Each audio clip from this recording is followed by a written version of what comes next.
start? Thank you. So on behalf of the WAEA, I'd like to hand it over to Jess. Well, good morning. And for some of you, it sounds like it's good afternoon. I've seen Germany and Italy or evening, I'm not sure. So welcome to our virtual workshop today. My name is Jessica Garrick, and I am one of the co-presidents of WAEA.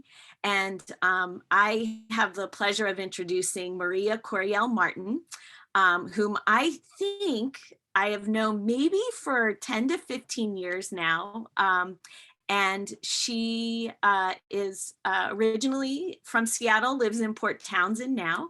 She is an artist that I first found out about through a person who was with the Explorers Club, I think was where I first found out about her, and was just intrigued. So Maria is an artist who has traveled and works with scientists and has gone on these incredible expeditions that are just amazing. She works in watercolor, does sketching, and I know she'll talk a little more about kind of her process and things. But I've also had the chance to work with her at my school with my students, and she's worked with our preschool all the way through to our 5th graders at school. And it's just been, every time she's come, I've learned so many things about observing and capturing moments and techniques in observational drawing, and then also in watercolor. And so I'm really excited to be able to have her here today and to join us. And I'm gonna turn it over to her to kind of get us going. Oh, well, thank you for the warm welcome, Jessica and Becky. I'm so happy to be here and to have the opportunity to share some of my favorite tools for observation with you. And when I say tools, I truly mean tools, because something that's foundation to what I believe as an artist and in my profession is art as a tool versus a talent. Tools that we can practice, we can apply, we can share, and to use art as a tool for so many different things, from observation, exploration, scientific inquiry, meditation, self-expression, connection, communication. So I hope today to really inspire you and empower you with some real specific tools that I hope you can go out in your own work, and hopefully in your work as an educator too, and sharing and inspiring with other people.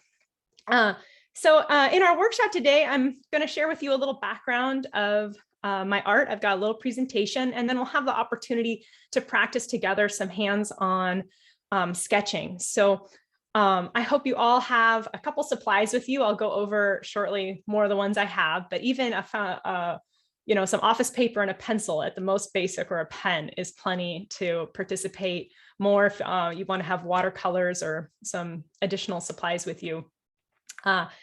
So we'll go ahead and get started. I'm just going to share my screen here, and want to talk a little bit about my background as an expeditionary artist. And does that show up okay for everybody? Jessica, I'll let you chime in if anything doesn't look good. It looks good. So expeditionary art was an idea I came up with. I always like to say it's great when you can make up your own job title.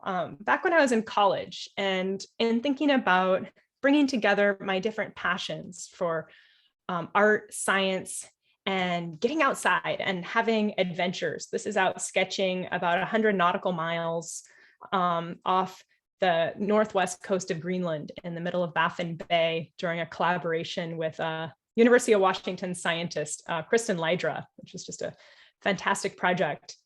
So field sketching is really the heart of what I do and what I love, being outside and experiencing the world, experiencing the elements. I like to think about having a palette of place. So when I'm on site somewhere, I'm exploring not only the colors, but stories from scientists, maybe from locals I'm getting to meet, or I'm exploring my own surroundings and trying to look at something a little bit more deeply, slowing down. And I like to think about the difference between active observation and versus being kind of a passive onlooker, where it's easy to kind of pass through the world, or even so much of us, it's so easy to take photos these days. But to sit down with a sketchbook can be an opportunity to look at the world a bit more deeply. These are some palette studies I did while in Greenland, because I want to show you a bit of some of the different types of sketches I do. And here's one example of how one developed. Sometimes I'll just practice mixing colors I see, not even doing an actual representational sketch, but it's a chance to slow down and look at things again a bit more deeply. This particular spot in Greenland, I was working on sketching this settlement called Upernavik while I was waiting for the weather to clear. And I started my pencil sketch, and then I wasn't quite satisfied with painting that one because the paper got a bit messy. So I traced it and finished this half painting. And the painting's a half painting because the weather started to improve. And my friend Kristen came up and said, Maria, do you want to come on the helicopter to go look for narwhals?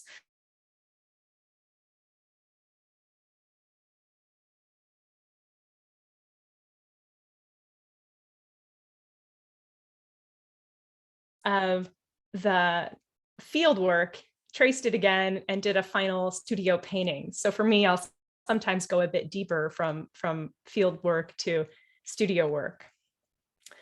A couple other examples of from the field to the studio. This is from another project I completed more recently with a scientist also based in Seattle named George DeVoke, and went up and was joining his research in Alaska on black guillemots.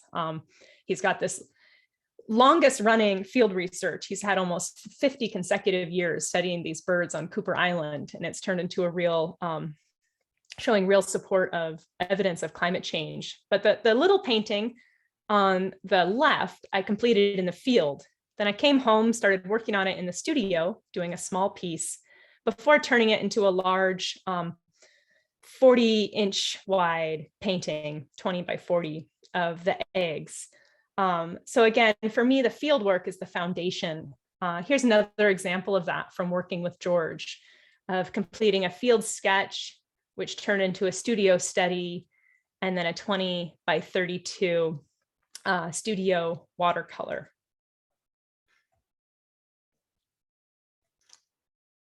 So some of the inspiration for my work came from learning about Thomas Moran. He was one example. I don't know if any of you were in Seattle in, I think it was 1998. Might have been earlier in 1993, but Seattle Art Museum had a really wonderful show of Thomas Moran's work. And it included some of these massive oils, 144 inches, 12 feet wide.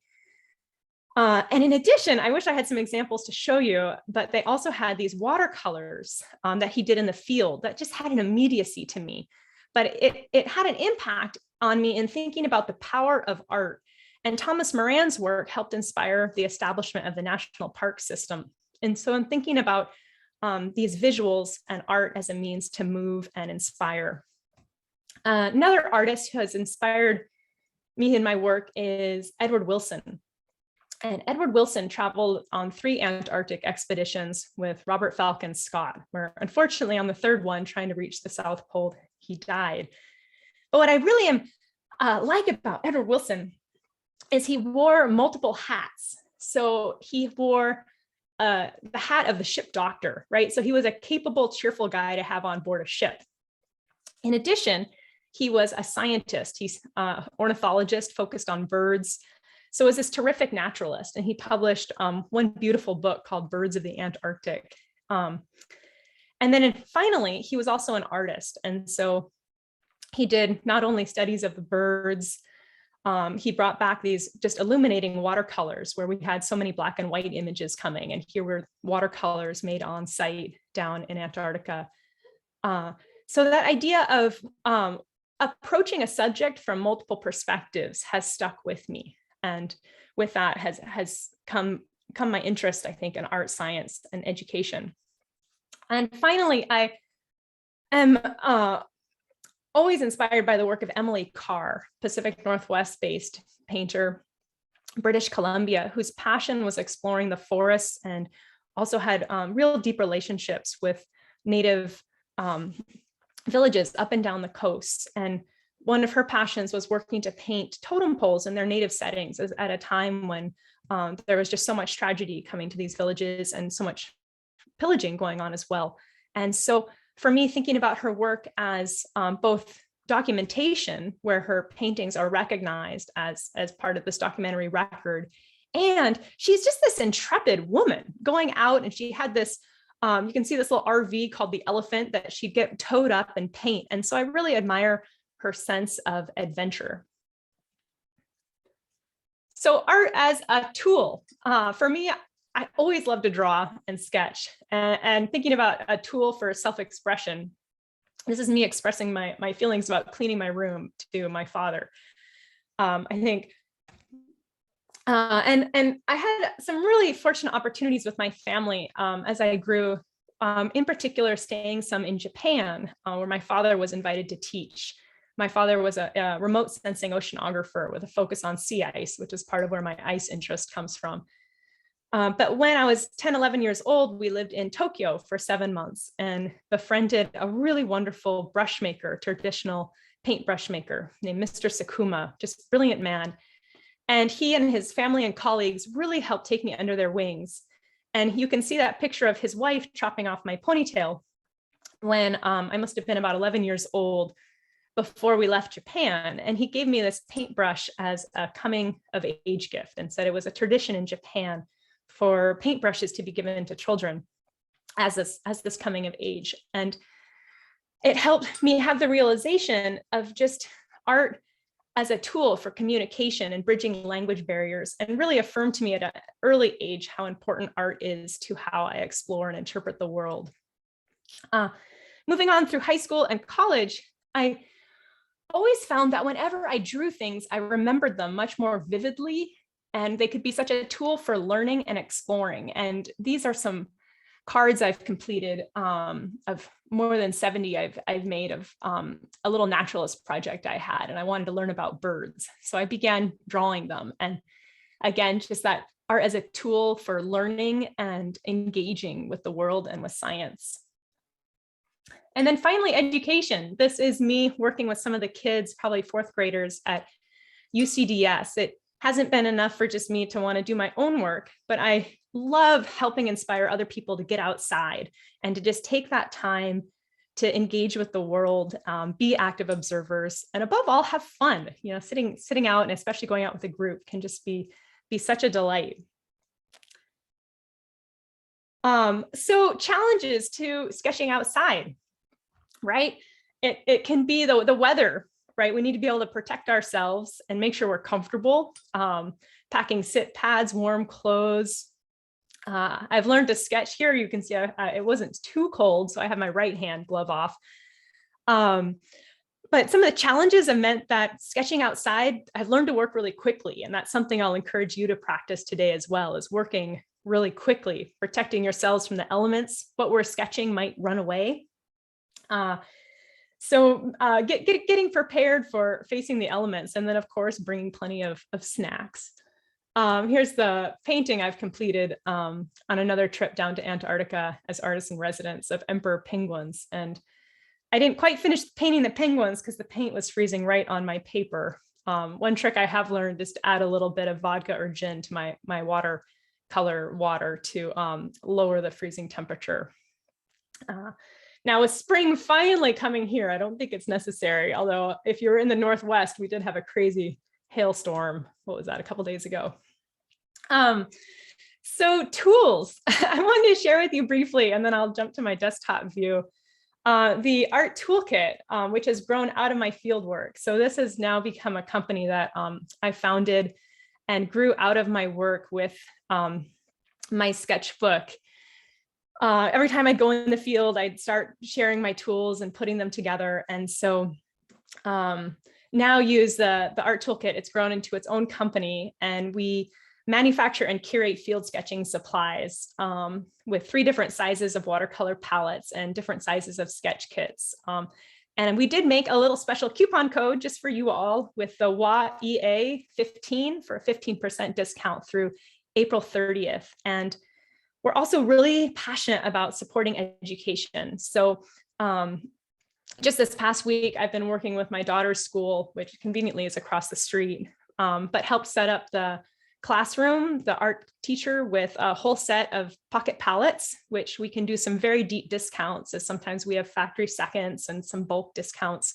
And I'm always happy to help consult about curriculum or setting them up with paint. We've done this with UCDS too. So if any of you are interested, I should probably jot down the email here, but that's just hello@arttoolkit.com. And I'm really happy to share more about the educational support we do. So I'm going to jump now, and I think my desk will be a little bit more interesting. So I'm going to pause this. Here we go. And you'll have to bear with me as I get my camera aligned correctly. Here we go.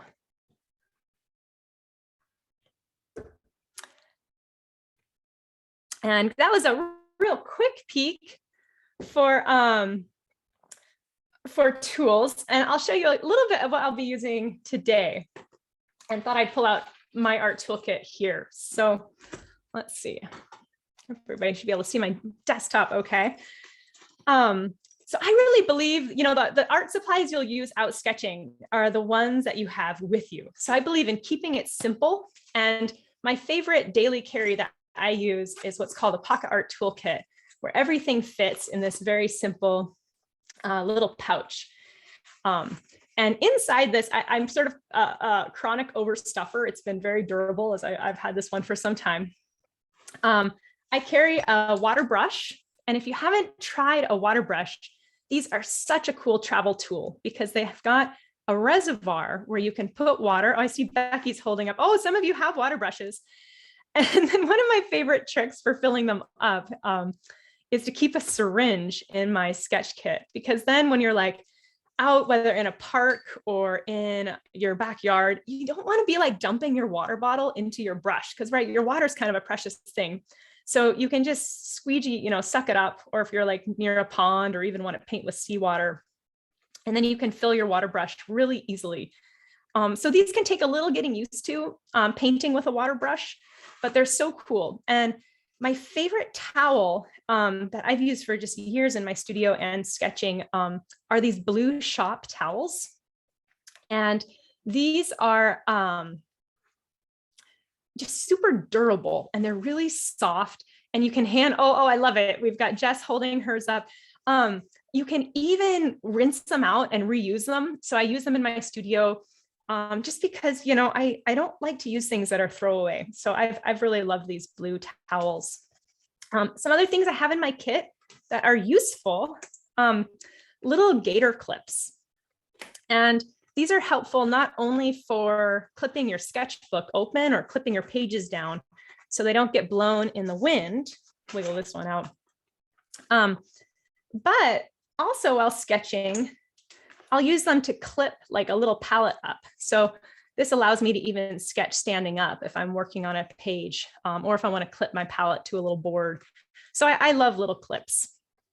Other tools I carry, I'll often carry a little pencil, sometimes an automatic. You can tell I like the color red, or a manual pencil, lead pencil. And then when I have a little bit more time, I love sketching with a travel brush. And so this is a little teeny tiny collapsible water cup that I found, and we sell through Art Toolkit just because it's, can you tell I like small, cute things? It's this little tiny cup.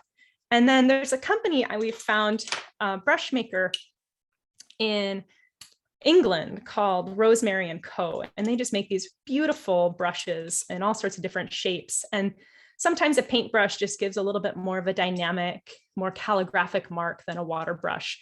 Again, these are sort of bonus extras that I just use if I've got a little extra time. The water brush is really such a heavy hitter that for your most essential little kit getting started, I think it's brilliant. Don't ask me how many palettes I have. This is the one I'm currently using the most, which is our biggest and newest palette called the Folio. So it's very thin, but you can see carries just a whole lot of paint. This has 15 colors. Each of these pans is equivalent to a standard half pan, like a plastic half pan of paint you may have in other palettes. But I really do have, this is my sort of previous set that I used to carry everywhere, of a little warm and cool palette. And then I carry little tiny palettes sometimes of just curated sets, or if I really am keeping a lightweight. Today I'm going to be painting probably with this bigger one.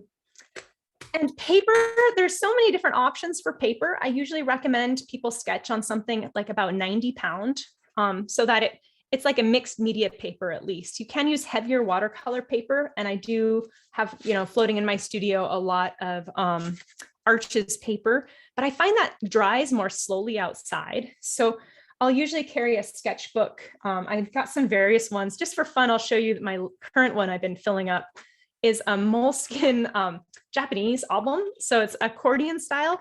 And they're really entertaining because you can just make, I'm kind of a panorama person. So you can make these big, long sketches in your accordion sketchbook. The only trick is like managing your accordion sketchbook, because you got to make sure you don't drop it and have your paper just go flying all over the place. And of course you can make sketchbooks. You can make even little tiny simple accordion ones. I'll often do accordion sketchbooks for students because they're just so easy. And something fun you can do with students is just add a simple tag. Here's an example. So punch a hole, and this one just was a little string. And excuse my disorganization, here we go. So it's got a little tag that we punched a hole and corresponding hole so that we could wrap a little string around it, and made a real sweet nature journal. This was with island wood on Bainbridge Island. And so it's a very low cost, but gets to feel just a little bit more special than a simple card. Although of course you can do a simple card.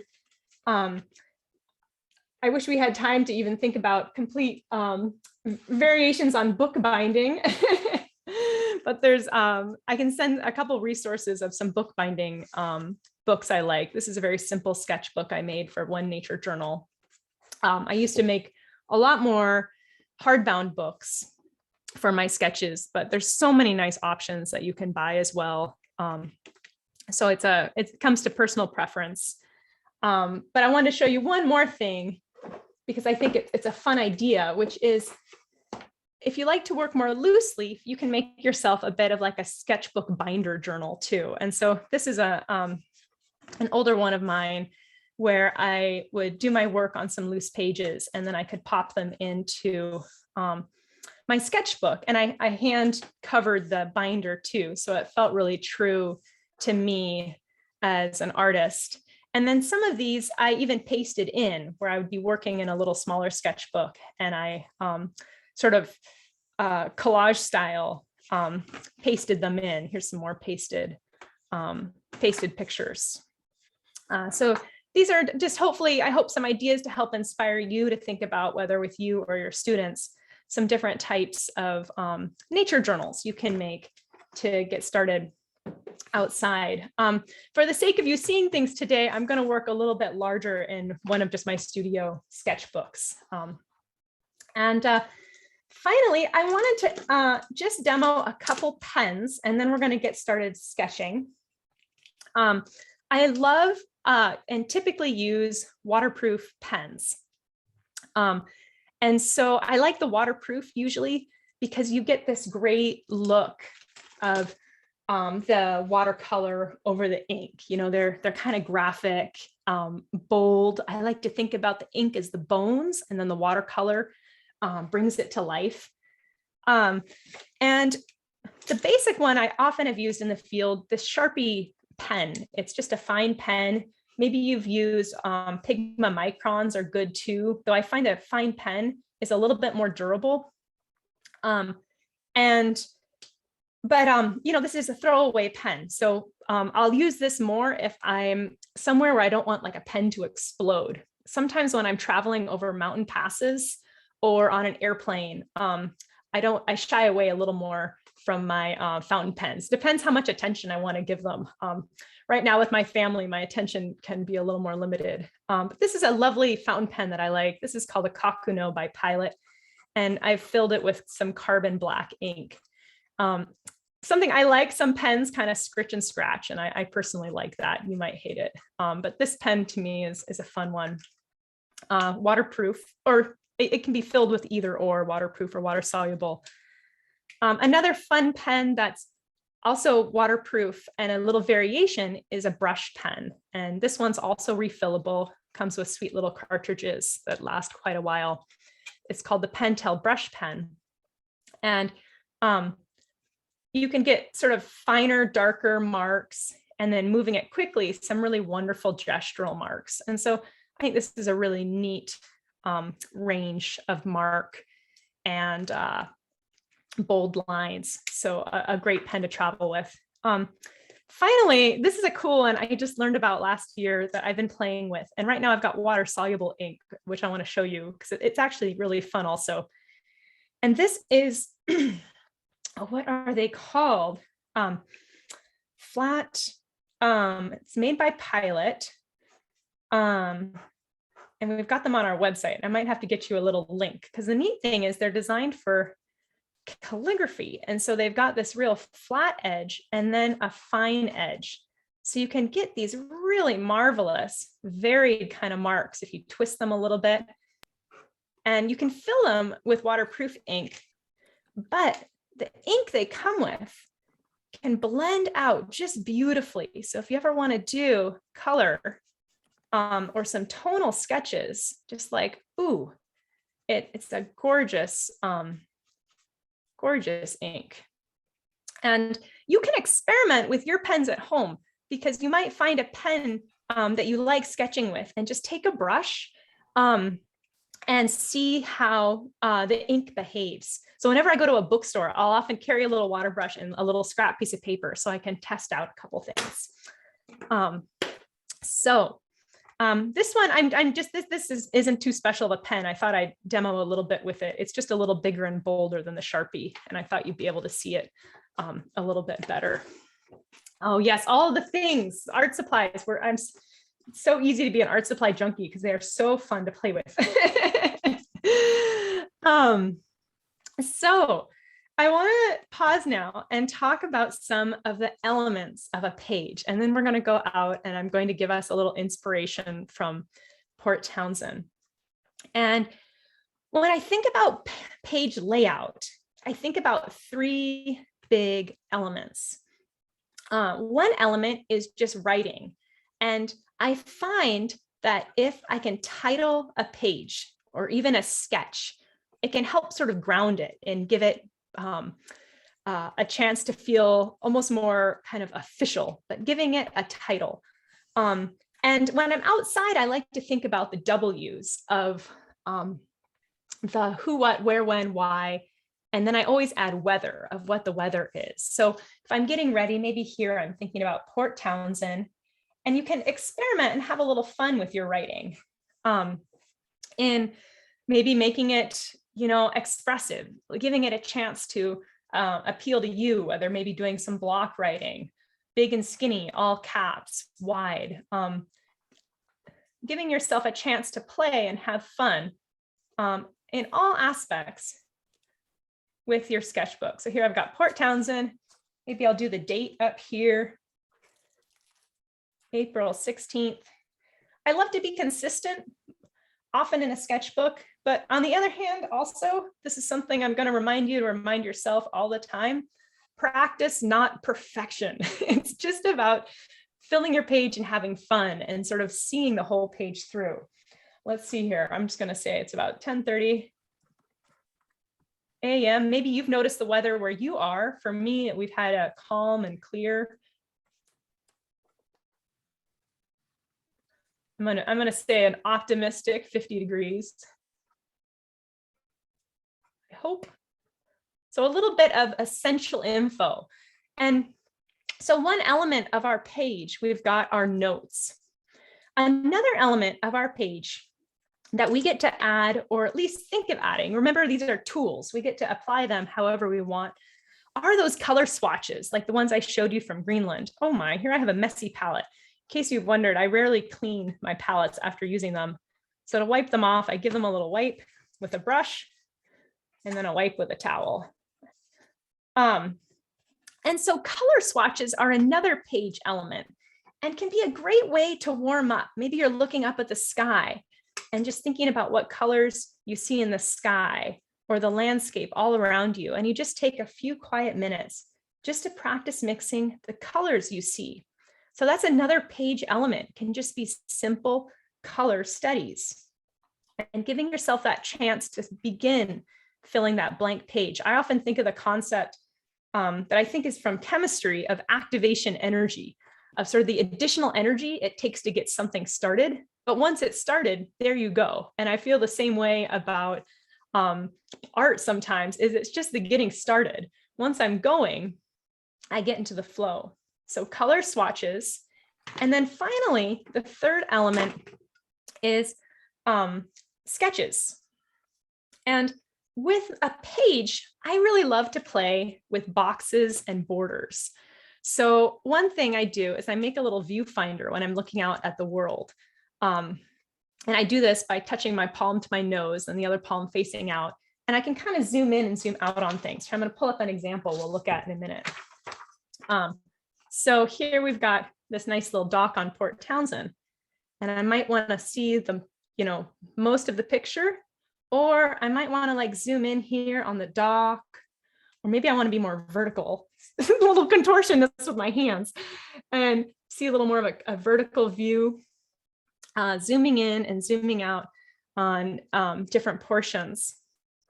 And so in playing with little sketches, you can think about doing small ones or maybe big ones. Different aspect ratios. And in these small sketches, these thumbnail sketches, whatever you put in them, you can keep super simple.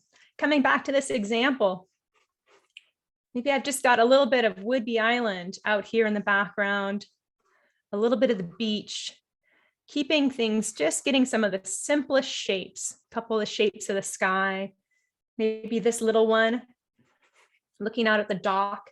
And now one of my tricks to do this outside is to squint. And if you all squint a minute, you might notice that when you squint, things look a little blurry. And it can help you simplify the big shapes because you don't see as many details. You'll just see some of the bigger areas of light and dark. And so thinking again about elements of the page, these little sketches are just a chance to get you going and warming up and filling a page.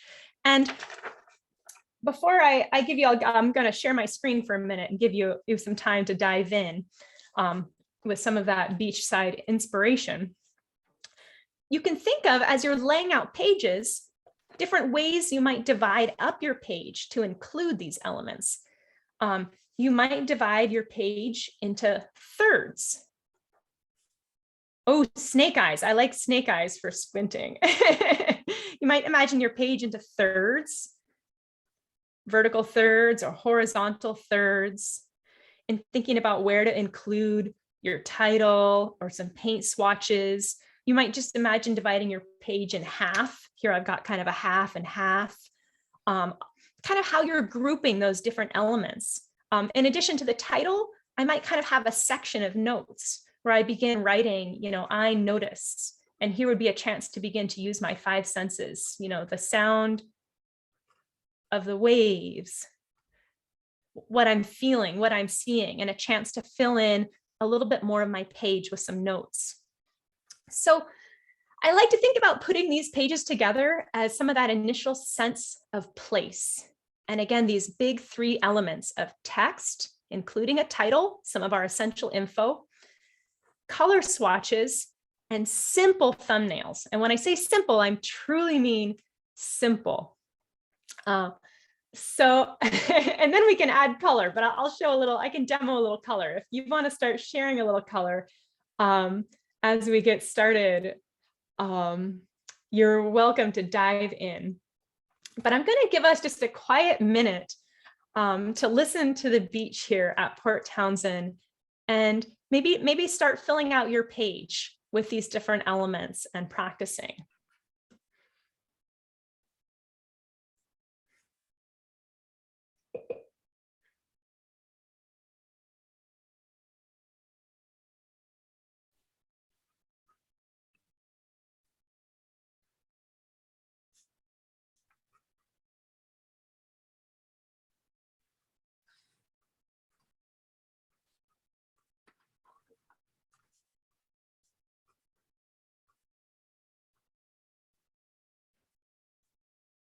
Maria, are we supposed to hear Oh yes, can you hear anything? No.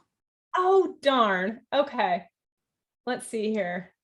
You should be hearing nice, peaceful sounds of the waves, everybody. You might have to imagine them. I'm sorry, those aren't coming through. If I turn it up all the way.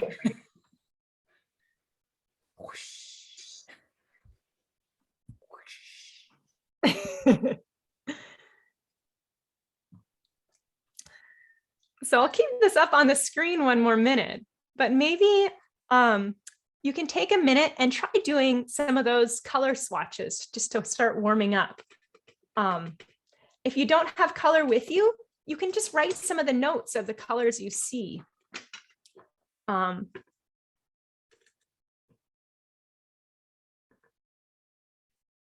You might start trying to do a couple little thumbnails just with those big, simple shapes. I'm going to give you the challenge of at least 2 thumbnails. And a spot for notes, it's always an opportunity to add in their questions. Also, what are you curious about? I often think of the questions I notice, I guess that's more a prompt, but I wonder is a good one. And also it reminds me of is another prompt. If you see something and wonder what it might remind you of. So we'll take about 1 minute, give you a chance to explore. This is Fort Worden, and the building you're looking at is the Marine Science Center, which is moving locations soon.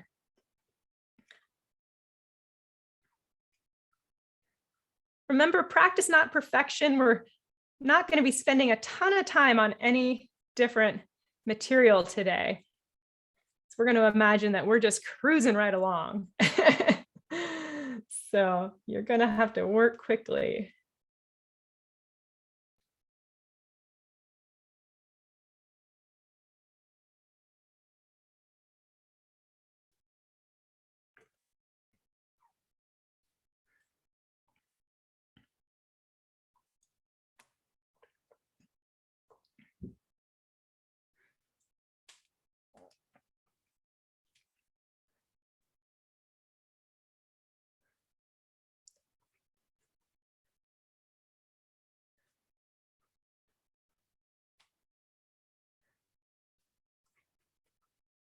And I always like sketching with pen to feel like I don't need to worry about erasing. I want to give you permission not to erase and do things perfectly today. Where if you feel like a mark is kind of off from where you wanted it, just redo that mark over wherever it ended up. You can kind of redo it.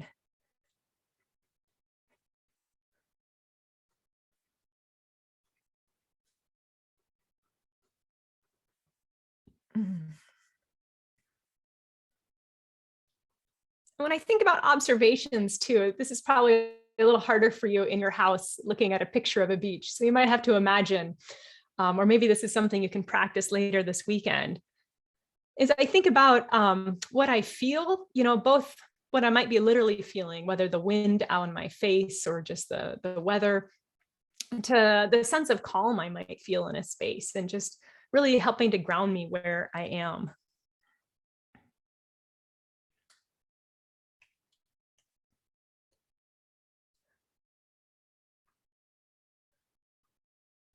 Oh, I see lots of sketching faces, so I'm going to give you a couple more minutes.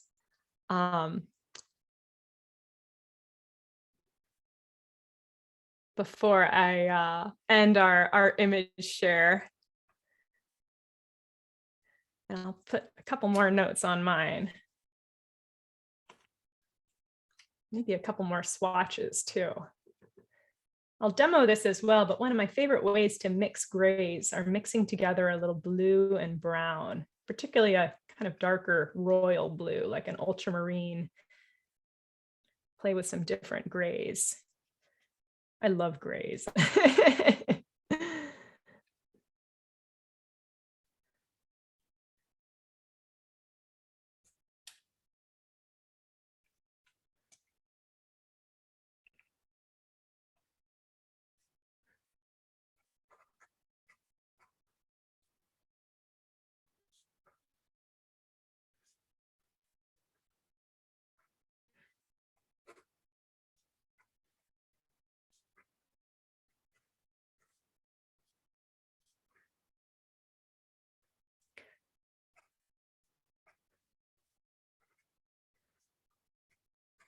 Okay, I'm going to stop the share, but I'll leave the picture on my desktop as I start to fill mine in a little bit more, and then we'll move on to a different tool.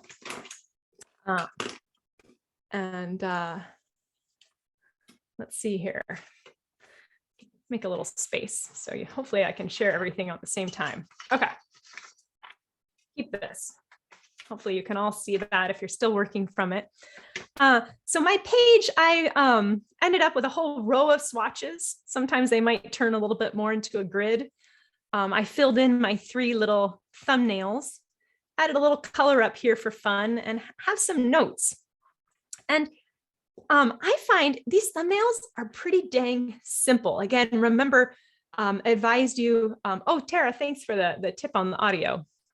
But thinking about squinting and keeping them simple. But what I love about thumbnails is just a little simple watercolor can really bring them to life. Here I see under the clouds, there's this teal blue.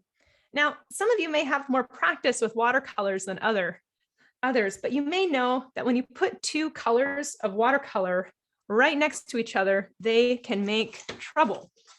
Case in point, you've got your blue, for example, and this is right now wet. So if I put a green right next to it, what's it going to do? It's going to blend into it.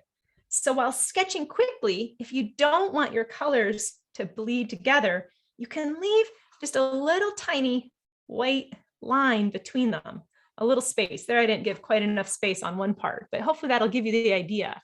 So here's, I'm sketching this sky and land. If I don't want them to bleed, I can leave a little bit of space between them.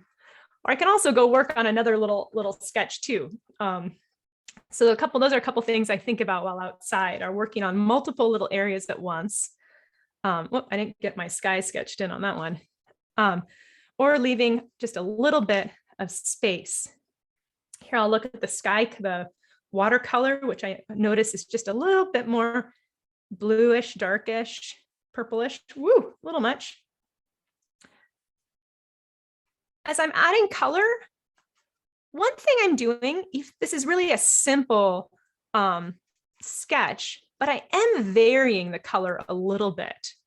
When in doubt, just vary it. So it's not a flat color. I've got 2 colors in this mix, a little purple, a little pink, and a little bit of blue. And that's going to help bring a little sense of depth. I'll do the same to the beach, where my beach looks kind of brownish, bluish. They're all reflecting the sky a little bit. I have creative license, and I give you all creative license so you can tweak things a little bit. Here I'll tweak just a bit here next to the shore. Then I'll add, what do I need? I need the land, a little bit of simple color. This is a pretty simple composition. Sorry, I'm covering up my mixing here. Can't quite fit everything at once into the same spot. Mixing a little blue and brown for a nice dark gray.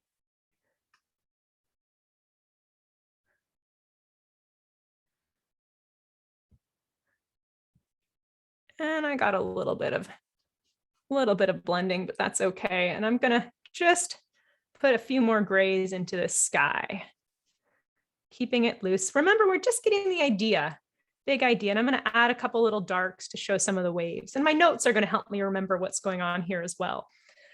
I like to think about, again, I mentioned this earlier, but the ink as the bones, and the watercolor really enlivens it, brings it to life. So I always encourage you, no matter how simple your sketches are, to add a tiny bit of watercolor, or if you've got colored pencils, other tools, whatever you gravitate towards, but to help finish them, because it will bring life and energy to your pages. And the simple using little bits of multiple colors, and I'll give you one last piece of advice in a minute that I think you'll enjoy. Let's see, I need my yellow building. Here I've got some of this sense of place. And finally, one more thing I really like to do whenever I've got a box on my page is truly put a frame on it. So sometimes I play around. This is a bright pink frame. But whenever I put a frame around sketches, it just makes them feel more official. I love putting a little frame around it. And hot pink's a little extreme. Maybe I would have gone more with purple. Maybe I'll make my last one purple.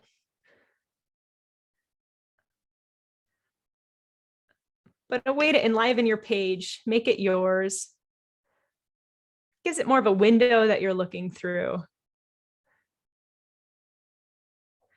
And on a similar note with page layout, you can play with these other types of boxes or borders on your sketchbook, where maybe you want to put dashed lines. I often do a line with little circles.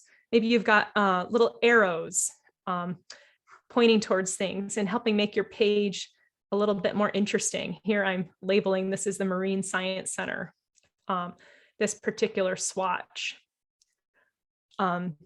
I've got this other line up there, and maybe I want to add a little color to these lines.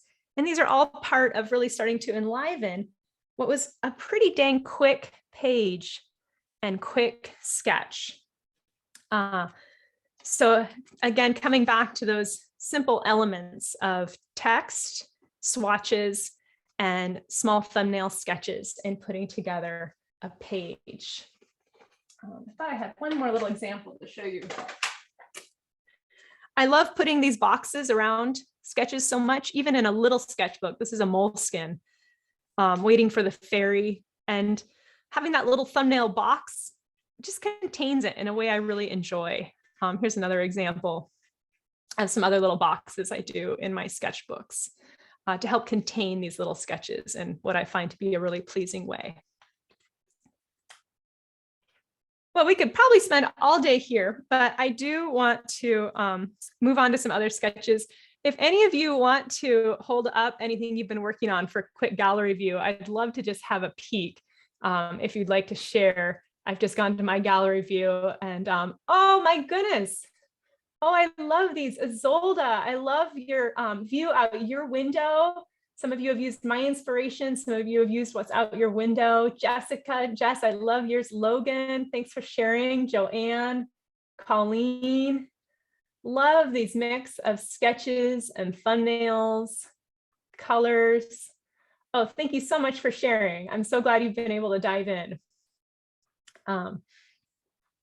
Okay, what is next? So we've been hanging out on the beach, and we're going to shift gears now and play with a little bit of gesture, which are some of my favorite types of sketches to do. We can think about this page layout, these similar elements as we're working on our next sketch. Is this dry enough to close? I think so. Excuse me while I pause for a little drink. I chose a really common bird for us to sketch because I figure you're probably coming across these guys wherever you are in the Northwest and beyond, because they're everywhere, right? Seagulls. And I'm not an expert in seagulls, but I'm guessing this one that I found some photos of is the glaucous gull, which is one of the most common, and they love to eat basically all marine life, and they're bossy. They tend to be pretty dominant when they're around other birds and mammals. Uh, I wanted to give us a chance to think about gesture, which it's one of my favorite types of sketches, and filling a sketchbook with gestures and thinking about your page layout. You might just keep in mind kind of that imaginary grid on your page of maybe you can imagine dividing your page in half or in quarters. So you might think, oh, I'm going to fit maybe 4 sketches and some notes. This one, this page may or may not end up with color swatches. It's up to you, but just having kind of a initial thought, maybe you've got one big one and then some smaller ones underneath. A little mental thought of page layout, or maybe you just fill up your page freeform with as many of the little sketches as we complete.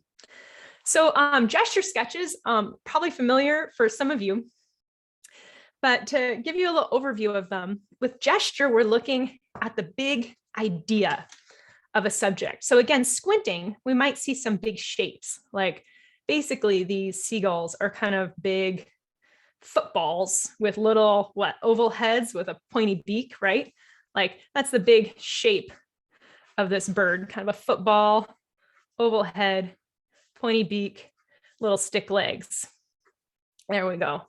We've got a football. When sketching gestures, I like to think about energy and the line of action. One is I like to hold my pen light or pencil, whatever I'm using, and I'm dancing my hand on a page. Something I like to talk about with kids is the idea of whisper lines. Sometimes we call them whisker lines, where we're doing these really light marks that might be fast and dancing as we explore our subject. And we're going to do a little series of gestures together, starting with just 10 seconds. And my goal for you in these few seconds is to get the overall complete elements of our subject. So that'll be body of the bird, head and legs in just the first 10 seconds. And then we'll be moving up a little bit, but let's start with this one. So you have an idea of the shape where you can imagine, another way to imagine this is just your pen as a conductor's baton, and where you even can hold it up in the air in front of you and move it around your subject. So we're going to dance our pen around the big shapes in 10 seconds. Okay, get ready with your pens. We're going to go head to body, squinting, simplifying shapes similar to this. Line of action, we've got a big line from the chest to the tail. Doesn't have to be perfect. And pens down. Head to tail to body to legs. Oh my goodness, we have like 3 more seconds. All right, pens down. Here's my very fast gesture. And I always like to label how long I spend on gestures of 10 seconds. Right, pretty quick. Now, I want to share a couple other tips for sketching gestures, and we can do gestures of anything. They're particularly useful for things that might be moving and run away. But as warm-ups, they're fabulous. And I might even do them of trees or of buildings, and just a chance to kind of lay everything out. And one of my tricks for sketching is to hold my pen out. And obviously this bird might be moving and may not be the very best example, but since this one isn't going anywhere, we can hold our pen out at arm's length in front of us and match it with what we see, and then move it over to our sketchbook to compare. This is also super helpful with subject matter, for example, like buildings or docks, where maybe you're thinking, hey, what's this angle? You can start your pen out at horizontal, and then just like the hands of a clock, rotate it up or down, and you can line it up and say, wow, that's the angle of the dock. That's the angle up here. So you may not even have to think much about perspective, but we can check it with our pen. So that's one cool trick. Another cool trick we can do with our pen is checking proportion. So if we hold our pen out at arm's length again, I'm just trying to pretend here, simulate with my desk. I can say, oh, look, this seagull is like 1 pen cap tall. Okay, how does that compare to the legs? The legs are like 1/2 pen cap tall. Then I can check my drawing and see if it compares overall to the body versus the legs. And it looks like I did a decent job with the body versus the legs. So hopefully that makes sense to you in checking proportion. Yeah, we'll start with that. And then I'll give you one more thing to think about on our next sketch. So the next sketch, I want to give us just a little bit more time. We're going to take, I think I'm going to do this nice little sitting down one, 30 seconds. And can everyone see this inspiration okay? I can pull this up on my big screen too. Jess, do you have any opinion? Sorry. Yeah, it looks fine to me. Okay, great. Just want to make sure it's close enough to get a sense of how it looks. 30 seconds. So just like before, in the first 10 seconds, we're going to work really quickly, focusing on the big shapes, dancing lines, and then we might have a little chance to add some details. We might notice some other shapes, like just the gray, the shape of the feathers. We might add the beak or the eye, and even some of the surface it's sitting on. So let's see if what we can do in 30 seconds. Ready, go. I often start at the head to body, kind of squinting, big body shape. I'm keeping my marks loose, looking at the lines of action. And maybe I'll pause and do some measuring. Oh, this is a tricky one. This one makes me think of negative space also, the space between the head and the neck. Talk more about that in a minute. Maybe we've had just a moment to pay attention to some other shapes, adding in a quick eye. Ooh, that 30 seconds went fast. So here's my 30-second sketch coming together. And finally, for our last sketch of our friendly seagull here, we're going to begin to add in something called value. And this is probably a really familiar term to some of you, and maybe for some of you it's new. But if you remember one thing from our session today, I'd say this would be the most important thing for making your sketches more bold and confident looking. And that is to make your dark areas dark. So value is the relative lightness and darkness of areas, marks on your paper. So I'm going to say it one more time, make your darks dark. So I'll often imagine an imaginary 3-scale value in my composition. And so on the 3 scale, we've got light, medium, and dark. And I like to use hatch marks for the light, medium, and dark. And the closer together my hatch marks or my organized scribbles are, the darker they get. I can have marks go the opposite direction if I really want to darken them up. So thinking about value. When we add watercolor too, we'll want to add those final darks to help things look more confident. So in our final sketch, we can squint at the bird we're looking at and see in this extra few seconds I'm going to give us if there's any value we might add, any shading with these, again, organized scribbles for dark darks. So I'm going to look again. I think I'm going to use this flying seagull, be a little trickier. And just like before, look initially at the line of action and the big shapes. And I'm going to dance my pen from every part of the seagull to another, squinting. Then I'll maybe unsquint.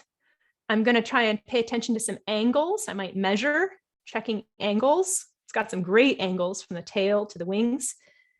And then squint. Oh yeah, and I mentioned negative spaces, which sometimes we can pay attention to depending on how fast something is moving. So here we've got like kind of this triangle between the wing and the feet.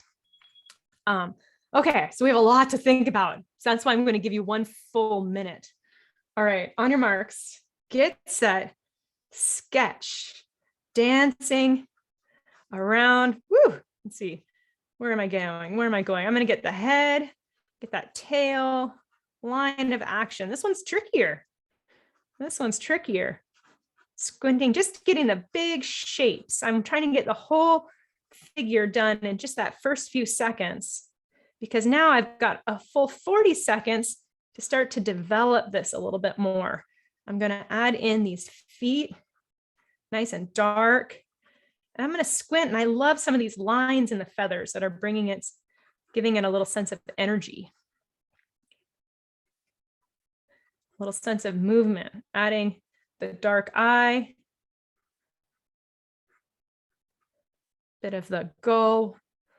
And just 10 more seconds, maybe I can scribble in a little value. Here we've got a little value. I see some shading of the belly, a little shading on the neck. Woo! And a little bit on the wingtips. Oh, there we go, 1 minute. Boy, that goes fast, huh? But look what you can do in 1 minute, 1 minute. Now, just like we added color to our initial sense of place, adding some simple washes of colors to our seagulls can bring them to life also. Even here, let's see here, we've got the sitting one. I've just got a simple gray. Oh, my gray should be a little more blue. It's going to give it a little more dimension and character and make my whole page more interesting. And we might add a little creative license or a little background around it, or you can imagine you might add notes about where you saw it, what you were doing. Get that nice colorful beak, a little more orange. Let's see here, let's get this beak. I'm just going to paint all these beaks at once. Might add just a touch of shading under the head. And where's our other seagulls? Let's do the same thing to the other ones.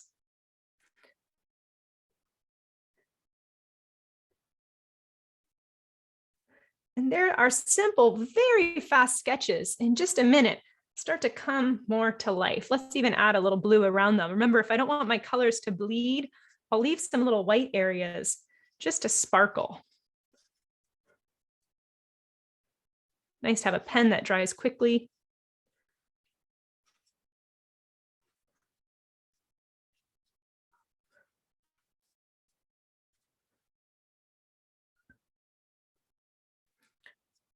Add a little blue around this little seagull.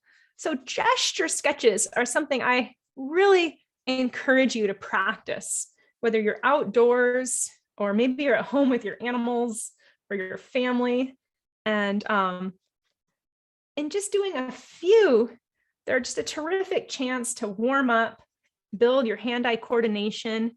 And they're such a fun opportunity to study things. Like, let's say you're by a pond and watching ducks, and to really intently observe them, or here, of course, with our seagull example, and to pay attention, to be that active observer. Whoops. I'm not being too precious about my colors with these. Maybe I'm going to add a little eye to this one. But even that 10-second sketch has quite a bit of character for something done so quickly. And I hope you're able to discover the same thing with yours. So I'll just give you about 1 more minute to finish up yours. And then once again, if any of you want to hold up your sketches to your camera to share, I'd love to see what you're doing. Oh, Becky, very nice. Oh, Logan, look at those wonderful seagulls. And you got some notes around them. Zolda, Joanne, Wanda, hi Wanda. Alice. Oh, Shannon's got a whole page of little seagulls. Angie, thank you so much for sharing. Oh, I love these so much. Well, we're going to fly through one more tool, and then I want to share a couple of my favorite tips for working with students and sketching, and ways to think about how to help support them in having positive experiences and out in an educational setting together. For our final sketch, oh, and we could spend all day sketching together. Let me see what I've got. I'm gonna get my seagull out here. We've got a crab, and oh man, I kind of want to do the more complicated crab, everyone, because I've seen what you're doing and having fun. And so I think I think we're going to tackle a little complicated crab and have some fun. So I'm going to pull this out just so I can close my sketchbook and have a little more room. So excuse the noise.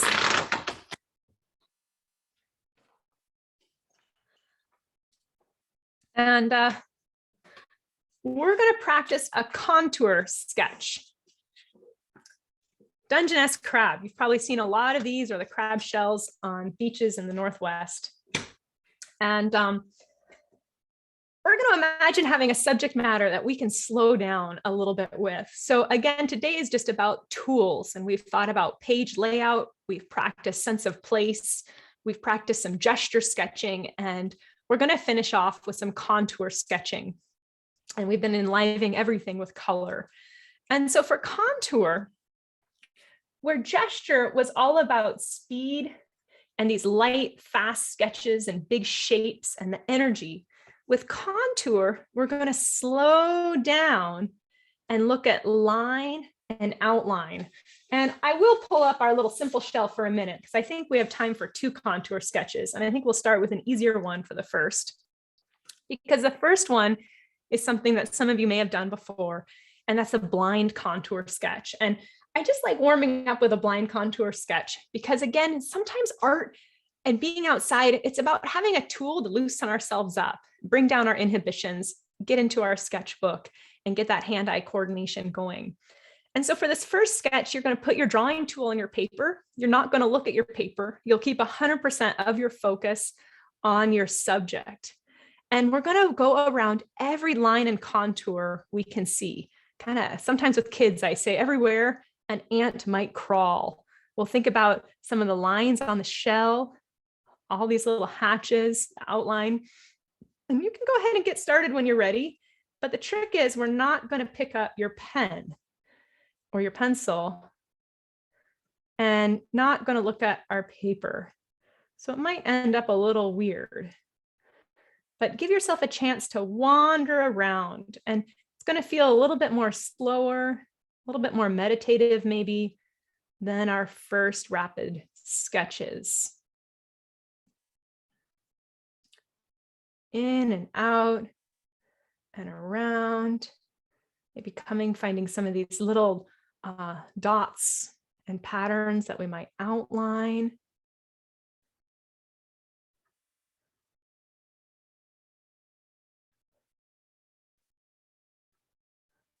And I forget, there's a little saying, you can kind of see a goat in the Dungeness crab, and there's some little key of if it's male or female, and I can't quite remember which is which, but I love seeing that little face there. Oh my, there's my sketch. So I'm going to write to myself that it's a blind contour sketch that we're practicing here, blind contour.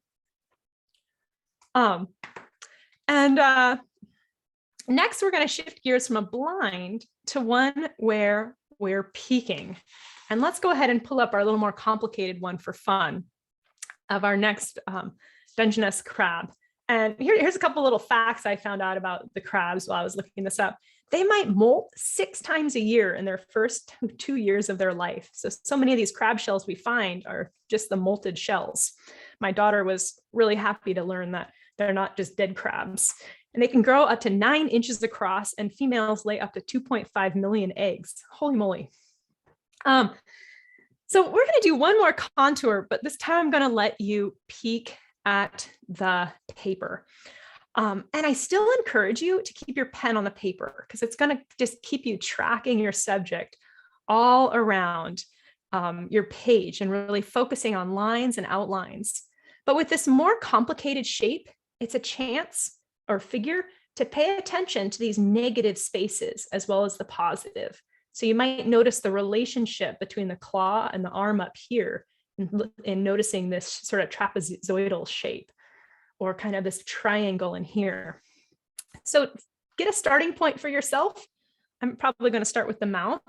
And again, we're going to work our way around every line and outline and see what we come up with. I've got my eyes, little beady eyes. Uh-oh, I am going to run into my other drawing. I'm just going to run with it and let it happen. That's okay. See what happens. Coming over, got my front claw. I'm just enjoying the process. I'm not sticking on expectations for this to look a certain way. I'm practicing seeing, noticing some of these joints, peeking at my paper a little bit, so at least my lines aren't ending up completely out in left field. Here's some legs and spaces between them. Another little leg and triangle. And then a little leg. Oh my, then I have a little back leg. I'm just going to run it into that other drawing. Then I'm going to come around to the other side. I find these sketches really freeing. Sometimes it's freeing to have some guidelines or some rules kind of laid out for yourself.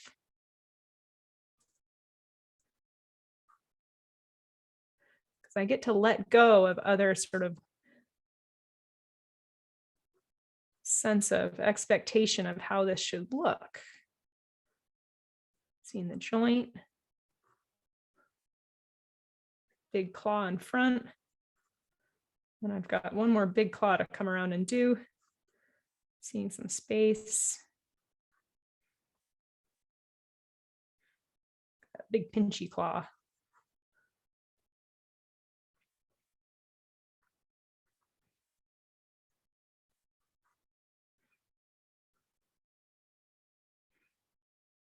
And see if there's any other little details I want to add. This is a pretty quick sketch. We've been sketching pretty quickly. Here I've got a contour sketch. You can see we're really focusing on different things, different types of mark making than from our initial gestures. But it's after the same thing, building some hand-eye coordination and being active observers. And just like before, you can try adding color to your pages to see how a little color brings them to life. And contour sketches, you can do them with picking up your pen also, but I really love doing a whole progression, and we're not going to do one together with picking up our pen, but I encourage you in your own explorations to explore how that feels different, moving from kind of one to the next. And then of course, as you're out in the world sketching, these tools, you can combine them and sort of run with them with whatever you enjoy the most in your sketchbook. You don't need to do strictly a gesture and then a contour. You can do gestures where you're working quickly with some dancing marks and paying attention also to the contour lines. Some people just love continuing the continuous, the fun of continuous contour in these kind of graphic paintings, images. Goodness, sometimes I sort of short circuit as I'm sketching and talking.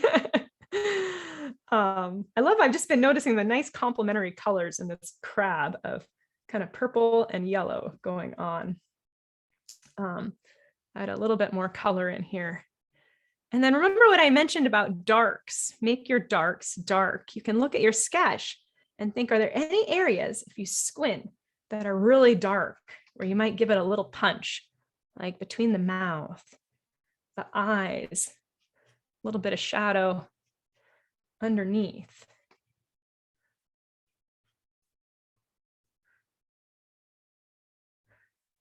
And I'm going to move along. I could spend all day doing this, and do want to share just a couple more things before we finish. But I hope you all got a chance to practice a little contour in those few minutes together. And just like before, if you feel ready and want to hold up any, I'd love a quick peek. Or if you need another more minutes. Oh, you are all getting such good practice at working so fast. Look what is possible in just a few minutes. Amazing. Oh, just look at those crabs. And Angie and Logan, nice. That simple color, Logan, really gives that crab dimension and character. Oh, Linda, love the contour you got in there. And Mandy, nice exploration. The colors you put on are really shining through. Linda, oh, I love these. Thank you so much for sharing. So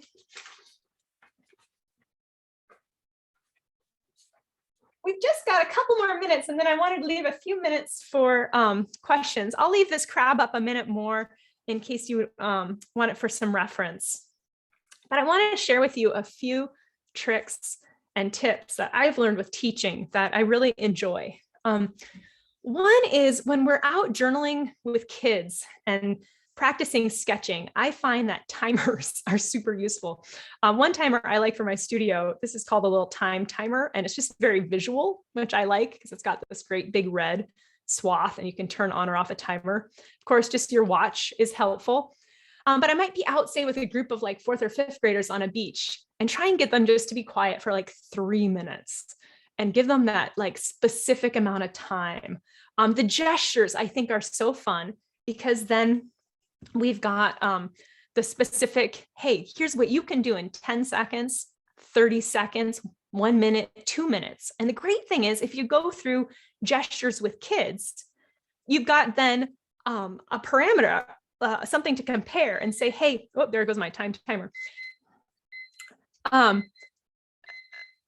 There we go. In saying, now I know you can do what you can do in 2 minutes. I'd like to see you do 2-minute sketches, and this is what I know you can do in 2 minutes. Or I'd like you to do at least 1-minute sketches instead of just a little 10-second scribble they might otherwise be inclined to do. The other thing is with kids, especially, I find encouraging them to fill the page. Well, kids and adults, everybody. But some people just want to do little tiny areas, and giving a nice frame and for them to fill a page and work big. And often really direct comparisons I find are helpful. You know, I want you to do some drawings as big as your fist. Like, let's go out together and work on these. One huge one I found that is wonderful. And if you've got a big group of kids, you'll want multiple adults because outside wrangling kids while journaling has its own set of challenges. But showing by example, you know, embracing your own work with them. And even if you're not very comfortable as an artist and with these tools, to embrace that beginner's mindset with your students, I think can be really powerful in working together and helping to engage them. One really big thing I find also with students is authentic and positive feedback. And it's so easy to say, hey, I like your drawing, or that's a beautiful piece. But I always like to focus on application of the tools. Hey, I really like how you've added in dark darks. I really like how you're noticing shapes. And even more so, some kids can be really self-conscious about their drawing. So if I'm out with a group of kids or anyone sketching, the first thing I might do is come and I'll switch back to my camera just to give a little change of scenery. To come and say hello, I'll kind of sit down next to someone and I won't even look at their work. I'll just ask them my favorite question, which is, what are you noticing? And I won't even look at their page because kids will get self-conscious. They might feel judged. Everyone will feel self-conscious. You've got someone they barely know coming to look at something that feels really personal. What are you noticing? And the things, especially kids are noticing, can just be delightful, from diving into like, hey, I've just been watching this bug on this flower crawling all around. And, you know, here's a little picture of the bug. And then from there, they might invite me into their sketchbook in showing me, hey, this is what I've done. And then we have a launching point to expand on that. Oh, well, hey, you just shared with me all those great observations. Why don't we write some of those down? Can you add those to your sketchbook? So I really love that of providing feedback and ways to engage with kids. And I've got a whole sheet that I'll go ahead and send to Becky and Jess that they can share of some activity inspiration, because I think there's Also, so much power in bringing art together across disciplines, from the earth sciences, language arts, social studies, even PE. And these range from phenology projects, where you can go do like a seasonal journal of whether going out once a season or once a month. This could be like the life cycle of a classroom critter. One example I have at home is we caught a woolly bear, little fuzzy caterpillar, in October. And for the first time, the woolly bear thawed out after hibernation yesterday and was crawling around. And my daughter and I are waiting for our woolly bear to turn itself into a chrysalis, and it'll become a tiger moth. And it's so much fun to watch. And that's the sort of thing you can have in your classroom as well. Or plants can be done even in a classroom setting, but really inviting that journal process. The clouds and the weather, I love that. And in fact, I have a little space in a workshop that is coming up through Art Toolkit on painting clouds, if you'd like to dive into watercolor clouds with me more, to all sorts of maps. That can just be such a wonderful opportunity for journaling. So anyways, we have covered a lot today, and there's just a few more minutes. So I can take a few questions. I did just see a couple other oh, I see some really fabulous comments. Shannon mentioned that they do a combination with the orchestra and band class, drawing gesture drawings of students playing their instruments. That is so cool. Yeah, I think there's an opportunity for you all to do sharing together and thinking about using these types of tools. The best way to keep in touch with me and hear what kind of events and workshops I do, and then our company Art Toolkit offers, we host other workshops, virtual, and may start doing some in-person, is through our website at arttoolkit.com. You can sign up for our newsletter, and we send out a weekly newsletter with all kinds of inspiration. Right now, we're doing a whole series of nature prompts for a little weekly thought on learning about where you are. Last week's was looking at the full moon. When was the next full moon? Which incidentally is tonight. And and then this week's was what soil are you on? Thinking about looking at soil series and learning about what's under our feet.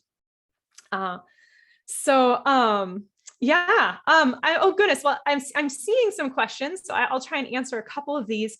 Working with 6 to 7 year olds, that's the age of my daughter, and Miss Wanda, the art teacher from the school next door, Wanda Leclerc, we've been working together. They're very wiggly, but I think can do so much. Having short time frames so that you can do one thing and then the next, I think can be positive. We have a little senses observation we do. And sometimes I think a small scale, we've been doing watercolor postcards with the kindergartners and giving them a chance to fill a page.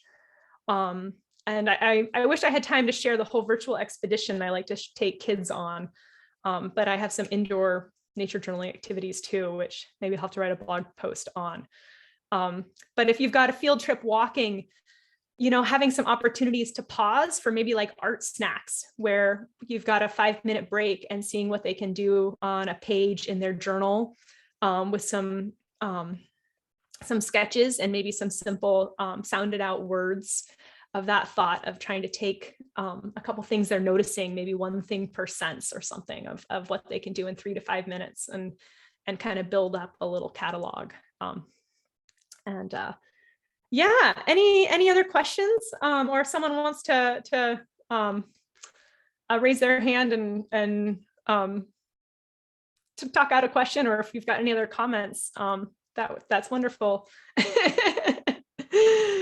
Otherwise, I'll just say thank you so much for all of you in hanging out with me this morning. And Jessica, thank you for inviting me to come and sketch with you all.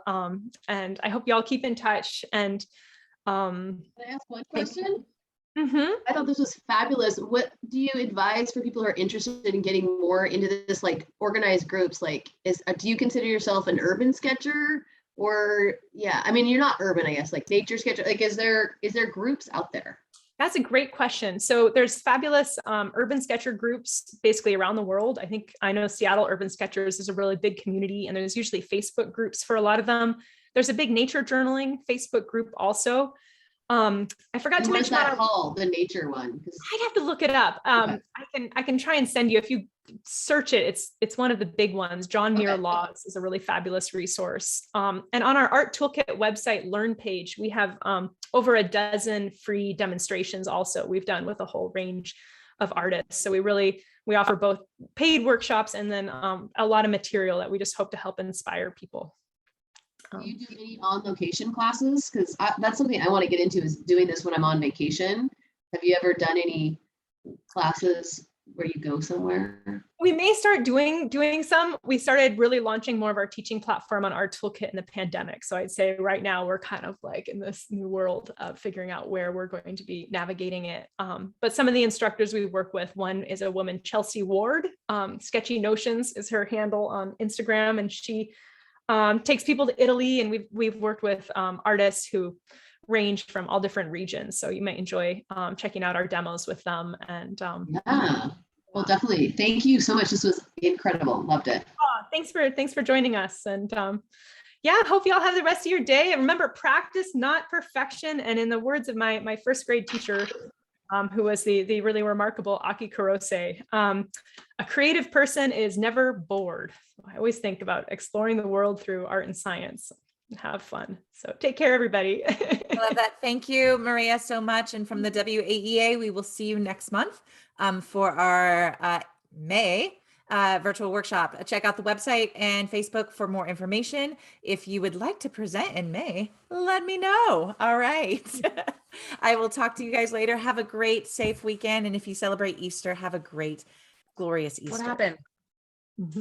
Becky, can I talk to you just at the end? Yeah, I'm not leaving. If you would like to stay and ask questions about the WAEA, you may. Otherwise, Maria, thank you so much for joining us today. Have a wonderful time at the farmers market, and the rest of you guys enjoy the Oh, rest and fill out your forms. Did you tell them to fill out their forms? Oh, yes, I put the clock hour link in the chat. If you are a WAEA member, please fill out the clock hour request form, and we will be emailing your clock hour 1.5 hours to you. It's a great way to give us some feedback on the presentation as well, and we will get those to Maria, and we will also get resources from her, hopefully a list of all those fancy pens that she showed us.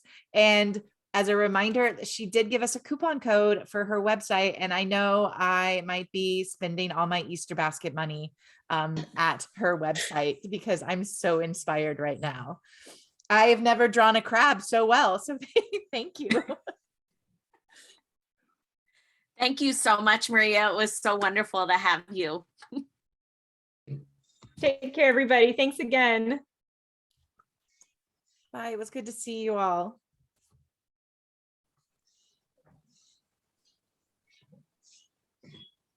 It's nice to see you, Reed. Alice, always a pleasure. Isolde, always a pleasure as well. You always have the best questions. Thank you. I just loved this workshop. This was so much fun. Yeah, I was doing some of this at Friday Harbor during spring break. This is an area that I want to get into. So it'd be great to have her at our conference. Something like the fall conference. I think it might be good to have artist spotlights where we bring in artists that aren't teachers. You know what I mean? Because it's a different, fresh, because we've got so many levels of teachers. And I kind of feel like where kind of getting so into art is I want artists. Like, I don't want teachers. Like, I want to feed my own level, not necessarily just where my students are. Because I think you can be a better teacher if you're feeding yourself at a much higher level. Because I noticed how she jacked up she kind of went, oh, you guys are doing really good. I can skip to the advanced, like the more intermediate level. You know what I mean? So that's something I think that would be cool to have some people like her at the workshop and really promote it. And I think we might get people who'd come to our conference who aren't even art teachers. Right. So more revenue. Right. Yes. I like how she spoke to both. So that was really, really nice. Yeah. I mean, don't you guys think if we had 4 or 5 artists